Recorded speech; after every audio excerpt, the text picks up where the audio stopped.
ស្វាគមន៍មកកាន់ Channel ឆ្នោតនាគនាំលាភរបស់ Admin ថ្ងៃនេះ Admin មានលេខតម្រុយល្អៗរបស់ឆ្នោតយួនសម្រាប់ចែកជូនពុកម៉ែបងប្អូននៅថ្ងៃទី13 ខែ 11 ឆ្នាំ 2025 នេះ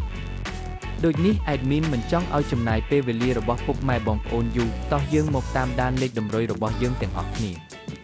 សម្រាប់លេខតម្រុយ2លេខមានលេខ52លេខ29សម្រាប់លេខតម្រុយអូស2លេខមានលេខតម្រុយទី1រអូស50និងលេខតម្រុយចុងក្រោយអូស7សម្រាប់លេខតម្រុយ3លេខមាន5121គុណនិង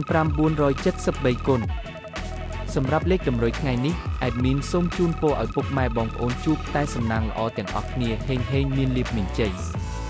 ជាចុងក្រោយសូមកុំភ្លេចជួយចុច Subscribe និង Comment ហើយដាក់សញ្ញារូបកណ្ដឹងដើម្បីជួយផ្ដល់កម្លាំងចិត្តមកកាន់ Admin ជាពិសេសងាយស្រួលតាមដានវីដេអូថ្មីនិងលេខតម្រុយល្អៗជាប្រចាំថ្ងៃជាមួយ Admin សូមគោរពលាពុកម៉ែបងប្អូនពីខ្ញុំបាទ Admin ឆ្នោតនាគនាំលាភសំណាងល្អទាំងអស់គ្នាសូមអរគុណ